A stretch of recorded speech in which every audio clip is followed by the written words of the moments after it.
नमस्कार बच्चों। श्री सद्गुरु बाबा महाराज सहस्त्रबुद्धि विद्या मंदिर के कक्षा 7वीं के सभी छात्रों का स्वागत।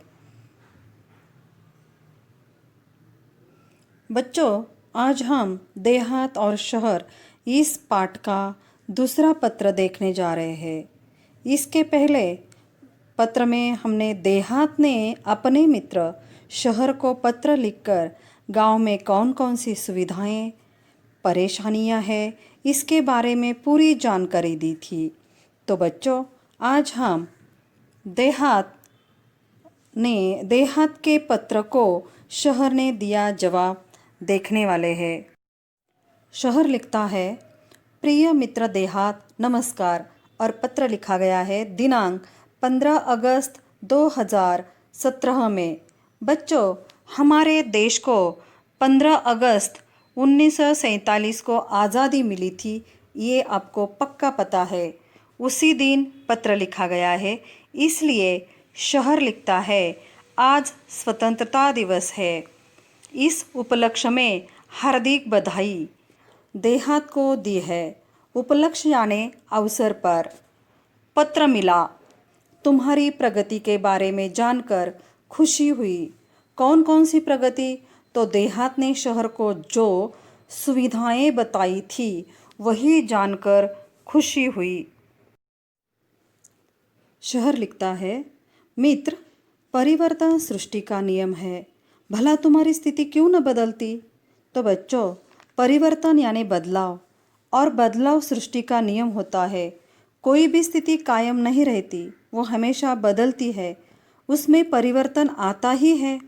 जैसे कोई दुखी हो तो वो हमेशा दुखी नहीं रहता, वो कभी ना कभी खुश हो ही जाता है। दूसरा उदाहरण देखेंगे। दिन के बाद रात आती है और रात के बाद फिर दिन होता है। छोटा बच्चा धीरे धीरे बढ़ता है, जवान हो जाता है और फिर बूढ़ा हो जाता है। ये है सृष्टि का यानी ब्रह्मांड का नियम। शहर लिखता है, धीरे धीरे और भी विकास होगा। कैसे? तो कबीर के दोहे में से एक दोहा है,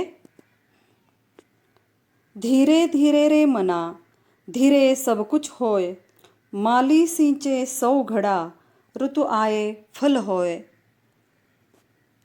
इसका अर्थ है, मन में धीरज रखने से सब कुछ होता है। अगर कोई माली किसी पेड़ को 100 घड़े पानी से सींचने लगे, तब भी फल तो ऋतु आने पर ही लगेगा। माना कि कुछ परेशानियां हैं, वहाँ के परिवार तेजी से मेरे यहाँ आ रहे हैं, परंतु यहाँ आकर भी सब कहाँ सुखी है। कहते हैं ना, चिराग तले अंधेरा। चिराग तले अंधेरा यानी योग्य व्यक्ति के आसपास ही अयोग्यता। छात्रों, ये कहावत है। जिन बस्तियों में, जिन हालातों में वे रहते हैं, तुम सुनोगे तो बेचैन और व्यथित हो जाओगे। मेरे यहाँ दिन ब दिन बढ़ती भीड़ से मैं परेशान हो रहा हूँ। यहाँ शहर बता रहा है कि मेरे यहाँ बहुत ही भीड़ है, और इस भीड़ के कारण शहर बहुत ही परेशान हो रहा है। जिस चमक दमक की बात तुम कर रहे हो, वह सबको यहाँ कहाँ उपलब्ध है। तुम्हारे यहाँ से जो यहाँ आते हैं, कई बार पछताते भी हैं। यहाँ शहर अपने मित्र देहात को कुछ सुझाव दे रहा है। मैं चाहता हूँ कि तुम अपने लोगों को समय रहते अपना महत्व समझाओ। छोटा परिवार, सुखी परिवार की बात अब उनकी समझ में आ जानी चाहिए। तुम उन्हें बुराइयों से दूर रखकर विभिन्न व्यावसायिक कौशलों, कंप्यूटर संबंधी जानकारी विकसित करने की तरफ ध्यान दो। खेल तो ग्रामीण जीवन की आत्मा है। दौड़ना, तैरना, पेड़ों पर चढ़ना उतरना तो वहाँ के बच्चों की रग रग में रचा बसा है। आज कितने विख्यात खिलाड़ी गांव से ही आगे बढ़े हैं। उनको प्रोत्साहित करना तुम्हारी नैतिक जिम्मेदारी है। खेल संबंधी मार्गदर्शन देकर हमारा देश अंतर्राष्ट्रीय स्तर पर प्रगति कर सकता है। अपने गांव को एक परिवार समझकर उसे विकसित करने का प्रयत्न करना होगा। तुम्हारी और मेरी समस्या का मूल कारण दिनों दिन बढ़ती आबादी, अशिक्षा और गरीबी है। यहाँ शहर देहात को विनती कर रहा है कि मेरे यहाँ लोग रोजगार की तलाश में आना कम कर दे। तुम गांव वालों को सहकारिता का महत्व समझाओ।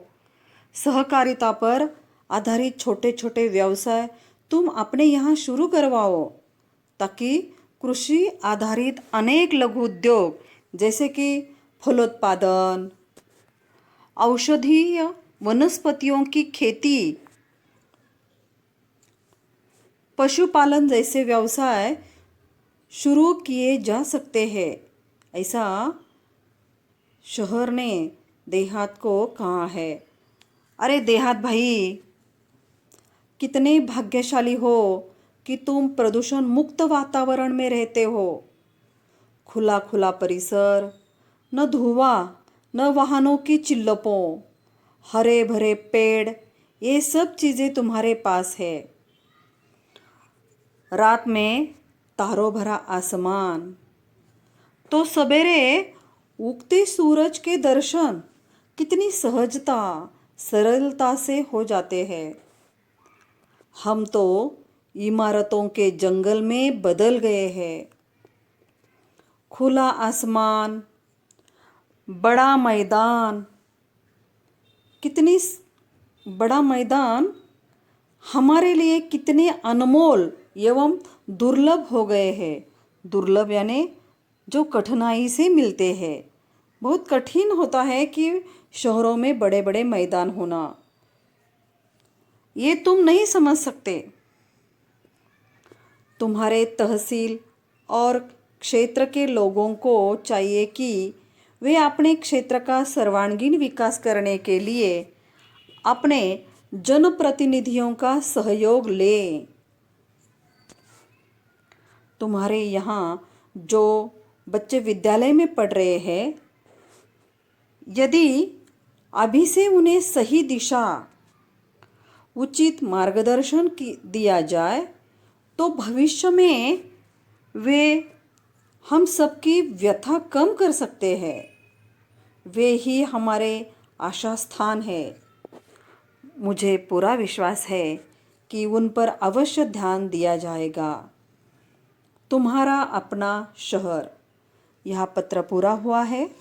छात्रों, हमने चौथा पाठ देहात और शहर अभी पूरा किया है। अब आपका कार्य क्या है? आपका गृह कार्य है। आपको कक्षा कार्य की कॉपी में प्रश्न पहला लिखना है। वाक्य के सामने सही या गलत चिन्ह लगाओ। ये जो प्रश्न है पाठ के नीचे ही है। दूसरा प्रश्न है कारण लिखो। और तीसरा प्रश्न आपको लिखना है भाषा की ओर में है। निम्नलिखित शब्दों के लिंग बदलो और वाक्य बनाकर लिखो। ठीक है? धन्यवाद बच्चों।